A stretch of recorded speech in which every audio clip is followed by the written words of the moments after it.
Hey guys, welcome back to The Readers. I hope you are having an amazing day. Let's get right into the stories. The first one is a pro-revenge story. This one is a double government employee event. And what you should know is if you get the attention of a government employee and make them angry, they will make your life a living hell.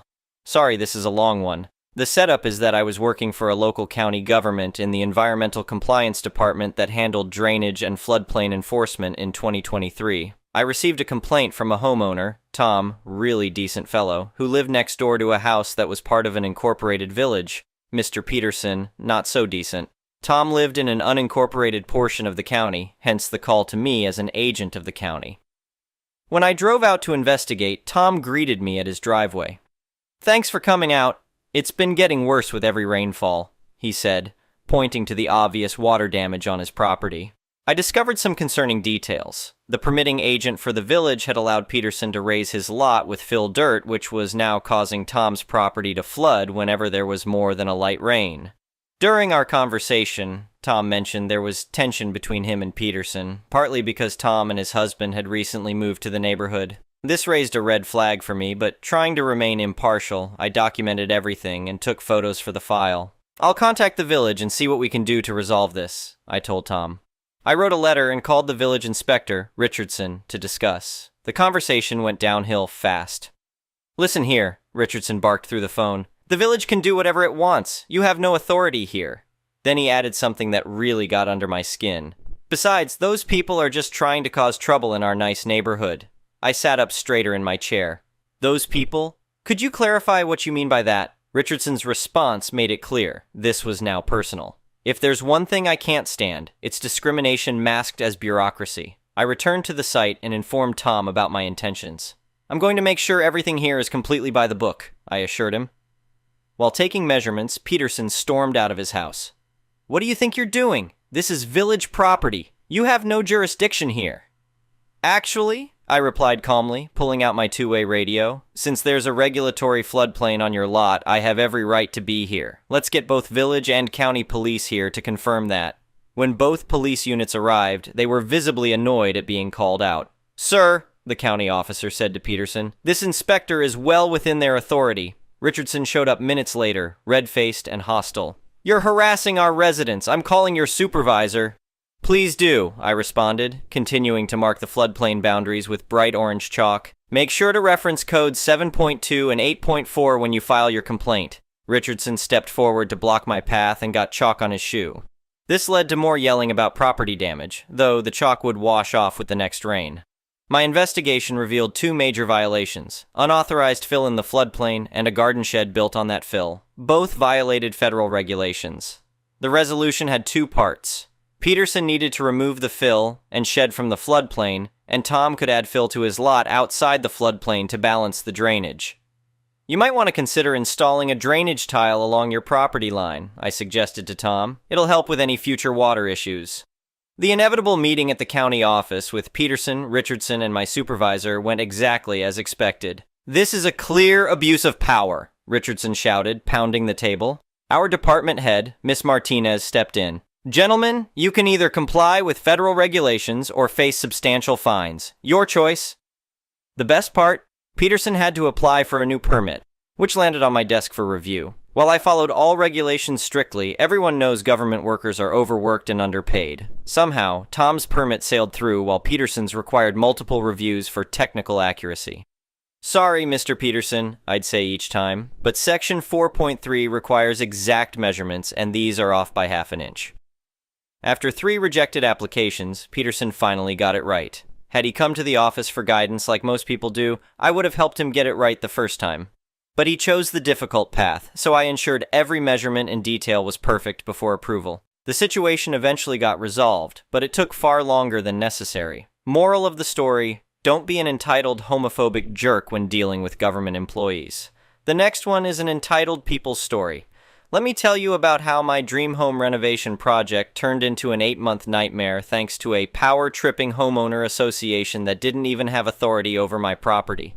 This whole mess started last spring when I finally saved up enough to add a second story to my modest ranch-style house. I'd bought this place 5 years ago, a simple 1960s single-story home on a decent-sized lot just outside of Portland. The previous owner had passed away and their kids just wanted to sell quickly, so I got a good deal. The house sat on the border between two neighborhoods, literally right on the line where the fancy Hampton Heights subdivision ended and my more modest working-class area began. The first sign of trouble came when I submitted my building permits to the city. Everything was properly documented. Architectural plans, engineering reports, the works. I'd spent months working with an architect to design a beautiful craftsman-style second story that would blend perfectly with the neighborhood while giving me the extra space I desperately needed. 2 days after submitting my permits, I got an angry phone call from someone named Karen Johnson, who introduced herself as the president of the Hampton Heights Homeowners Association. "Mr. Mitchell, I'm calling about the completely unauthorized construction plans you've submitted," she said in a clipped tone. "As you know, all external modifications must be approved by the Homeowner Association Architectural Review Board before any permits can be submitted." I was confused. "I'm sorry, but I think there's been a mistake. My house isn't part of Hampton Heights or any homeowner association." "Don't be ridiculous," she snapped. "Of course you are. Your property is right here on Maple Drive." "Yes, but I'm at 1225 Maple Drive. The Hampton Heights subdivision starts at 1230. I'm on the other side of the old property line." "Well, that's simply not correct. I have the homeowner association maps right here in front of me. Your lot is clearly within our boundaries. I've already contacted the city to have your permits canceled until you follow proper procedures." My blood started boiling. "Ma'am, I did my due diligence when I bought this house. I have the original plat maps and property records. This lot has never been part of Hampton Heights. You have no authority here." "We'll see about that," she said coldly before hanging up. Sure enough, the next day I got a notice from the city that my permits were being placed on hold pending resolution of homeowner association jurisdiction dispute. I immediately called my real estate attorney, Jim Martinez, who had handled my closing when I bought the place. "Jim, you're not going to believe this." I explained the situation. He sighed. "Unfortunately, I can believe it. Hampton Heights Homeowner Association has tried to pull this before with properties along their borders.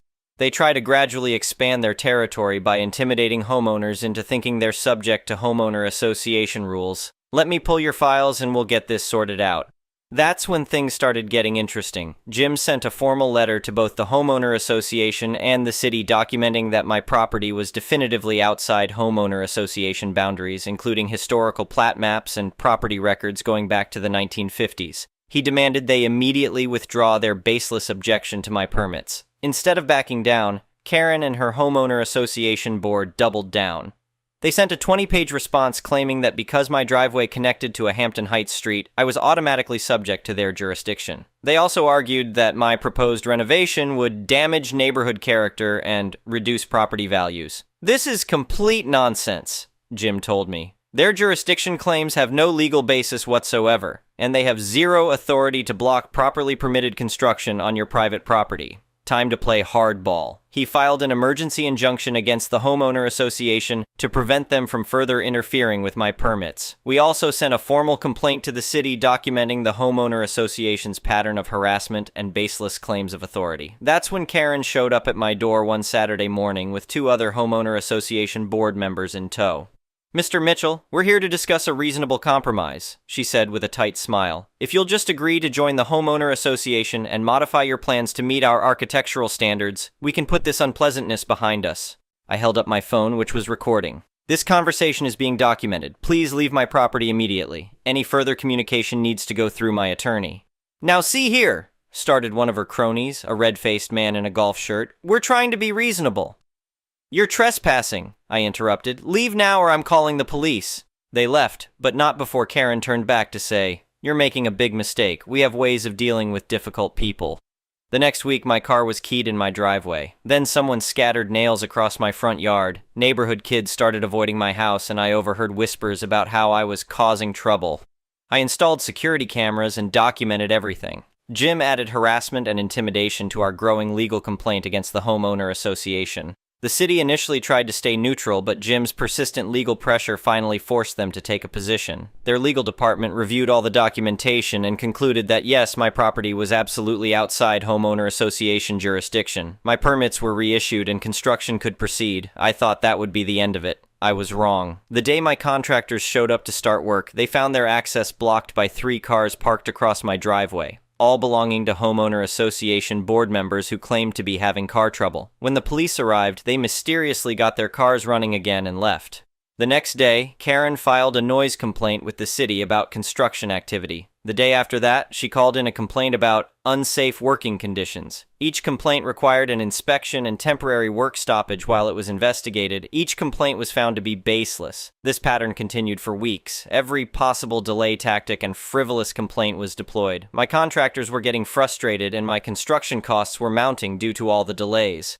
"Time to end this," Jim said after the latest round of harassment. "We're filing suit for tortious interference and abuse of process. We'll also seek damages for all the added costs and delays." He filed a comprehensive lawsuit documenting every instance of harassment and interference, complete with security camera footage, recorded conversations, and detailed financial impacts. The total damages claimed came to over $100,000. That finally got the homeowner association board's attention. Their lawyer contacted Jim to discuss settlement options. "They're offering to withdraw all objections and pay your documented delay costs if you'll drop the lawsuit," Jim told me. "Not good enough," I replied. "I want written acknowledgement that they have zero authority over my property, plus damages. Plus, they all have to step down from the board." "They won't like that last part," Jim warned. "Not my problem. They've made my life hell for months. Time to pay the piper." The negotiations dragged on for several more weeks, but the homeowner association's position was weakening. Other homeowners in Hampton Heights had gotten wind of the situation and were asking uncomfortable questions about legal fees and potential assessment increases to cover lawsuit damages.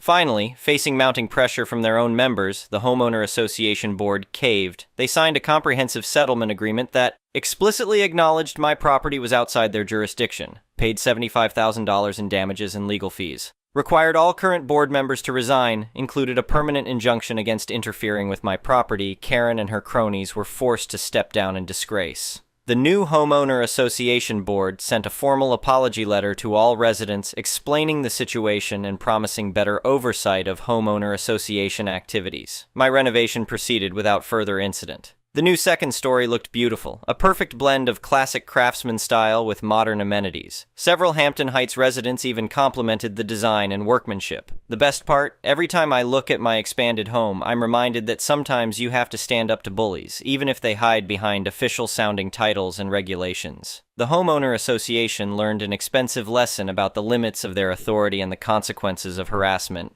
Epilogue. 6 months after everything was finished, I hosted a big neighborhood BBQ in my new backyard. Lots of Hampton Heights residents came, eager to see the renovation they'd heard so much about. Karen drove past slowly during the party, glaring at the gathering. I just smiled and waved. The next week, a for sale sign appeared in front of her house. Sometimes karma works in obvious ways. I heard through the grapevine that the homeowner association's insurance rates doubled after this incident, and they had to implement new policies requiring legal review before taking any action against non-member properties. Several other homeowner associations in the area apparently used my case as a cautionary tale in their board training. The total renovation cost more and took longer than planned due to all the delays, but the settlement money helped offset that. More importantly, I proved that homeowners can successfully stand up to homeowner association overreach if they document everything and get proper legal representation. My advice to anyone facing similar homeowner association harassment: know your rights, document everything, and don't be afraid to fight back. These organizations often rely on intimidation because they know their actual legal authority is limited. Sometimes you have to remind them of those limits the hard way. The renovation has been complete for over a year now, and my home value has increased significantly. Ironically, probably helping Hampton Heights property values too, though I doubt they'll ever admit it. I've had zero issues with the new homeowner association board, who go out of their way to be professional and respect property boundaries. Jim still uses my case as an example when advising other clients dealing with homeowner association disputes. He says the detailed documentation and security camera footage were key to our success. Most homeowner associations back down quick when they realize they're being recorded and everything will be admissible in court, he tells people. The whole experience taught me valuable lessons about standing up for what's right, even when facing organized opposition. It would have been easier to give in to their demands, but that would have just encouraged more overreach, affecting other homeowners down the line. These days, my home is exactly what I dreamed it would be: spacious, beautiful, and most importantly, free from homeowner association control. Sometimes the best revenge is simply living well in a house they tried and failed to prevent you from building. The next one is a petty revenge story. Every once in a while, I get a text from an unknown number saying something like, "Hey, do you remember me?" I'll reply with, "Who is this? It's Emily, I met you, you forgot me?" One time, the scammer even sent me a picture of a young, pale Asian woman asking me to send them a picture back. I always block and delete, but eventually they text me from a different number. A few weeks ago, I got another scam text. "Hey, how are you? Do you remember me?" I ask, "Who is this?" "It's Amy." I don't respond. 20 minutes later, another text from Amy saying, "I'm meeting up with Tina tomorrow, do you want to come?" I've had enough, so I Google images of the worst hemorrhoids that I can find. I send the image of red, blistered, painful, swollen up close anus to Amy and tell her, "No, sorry, I can't make it tomorrow, I have really painful hemorrhoids." Amy never replied back. The next one is a malicious compliance story. I am a worker bee in a company that got bought out by a much bigger company earlier this year. Even though we were a small company, the teams were flexible and everyone helped each other and the company was profitable. Not to the new ownership though. Apparently our company was crap and needed to be immediately fixed with structure, hierarchy, and order. The managers I've worked so well with over the years are gone. The new owners promised no change, nothing to worry about, everything will be the same. Except that within a month, all the experienced managers who made the workplace so great to work for are let go. What is worse, they've been replaced by emotionless walking husks resembling ghosts, with hammers as their only tool, and we're all nails. Never mind the incessant preaching of company spirit and loyalty and respect and company values. We all moan at these pep talks, we all yawn at the town halls, then the less subtle threats, "Oh, you're not a team player if you don't do X, Y, and Z. You need to work OT or else that's not fair to everyone else. You're leaving on time again?" The culture certainly has changed. For one, I didn't even dare to take off early to pick up my kids from school anymore. Finally, the toxic culture of fear and backstabbing, every word said against the direction, even off the cuff in a chit-chat, and every little facial or nonverbal gesture against the flow, are immediately and harshly met with reprimands. For example, another worker bee was recently let go for restructuring, despite stellar work performance. He just couldn't keep his thoughts to himself, I guess. I hope I painted a good picture of what life under the iron fist is like. Many of us are contemplating of leaving, but the job market is quite depressing in our area. The cost of living is high, and we are afraid of being the neck that sticks out, so everyone suffers in silence. The company recently appointed a new CEO who, in his opening introduction to everyone, demanded undivided loyalty to him. It means we must follow his every direction. It means we must smile in his presence and be super upbeat. I think the expectation here is we must cry like North Korean women in the presence of the supreme leader, Kim Jong-un. You want us absolute loyalty? I believe loyalty goes both ways, but we can show you loyalty. We all got the message. You want us to play Oscar-winning actors and actresses instead of actually getting work done and speaking our minds to make the company better? You got it. For those of us who read and trust each other, but we still need to be careful, we would have hours-long meetings with each other on topics that sound important, but don't actually matter. We make sure our days are jammed, packed full of discussions on how to move initiatives forward, but never actually discuss anything of substance, and never have aggressive action items to follow up on. We absolutely never forget to praise the leadership in the meeting minutes. Off the books, though, there's lots of small talks. For the sake of team building, whenever we're questioned by these husks of a ghost, we'd pull out the corporate roadmap and point to the initiatives we've spent so many hours working on. We'd defend our time with the budget that recently got rolled out. Look, we're on side. We've gone so far as requesting additional resources in next year's budget to ensure our very busy initiatives continue to make headway. We're basically creating a public perception of busy without actually doing too much. We were a lean, small company. Now we're a fat busybody where everything is bloated and compartmentalized. We shut our faces and we nodded. We clapped the hardest after every presidential speeches, and we lost money in the last several months. That's the price we pay to give one-sided loyalty. We're still looking for other jobs. The next one is an entitled people's story. I work in a McDonald's in Houston by the 2nd Ward area, where we get a majority of mainly Hispanic customers, along with black customers and some white customers.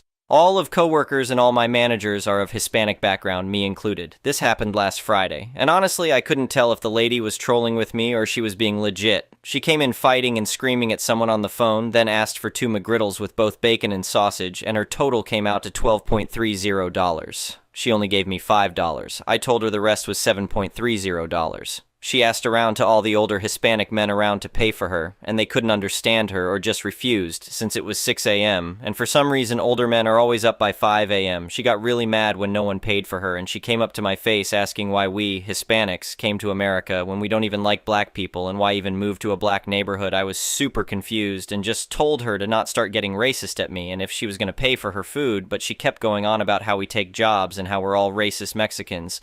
I am Mexican, but my co-workers were Salvadoran and Honduran. I got mad and told her it wasn't my problem. She didn't have money and was racist, and asked her if she was going to pay or not. She got really mad that I said that and pulled out a bunch of crumpled $1 bills and was like, "Who are you calling broke?" And I told her she's the one telling people to pay for her, and at that point she just started calling me an idiot. My manager came over and told me to go to the back to cool off, but the customer kept talking, and I got so fed up I told her straight to get the duck out, and my manager told me to go to the back. The lady left and came back when my other manager clocked in, and she started going on to my other manager how I called her broke. And when I told my manager what she was saying, she just laughed. All my managers were saying in Spanish that she was a dumbass that needs to leave, and obviously took my side, and even were surprised that I actually got mad. I know I could have handled it better, but it was 6 a.m., I had just clocked in, and I was running on no sleep with a bunch of assignments due. From what I heard, the same lady went to the gas station, which also has Hispanic employees, and picked something with them, but they actually called the police on her. I'm not racist, neither are my managers or co-workers, so I don't know why she started telling us that stuff. I wish I had said more things to her, but at least I said what I did.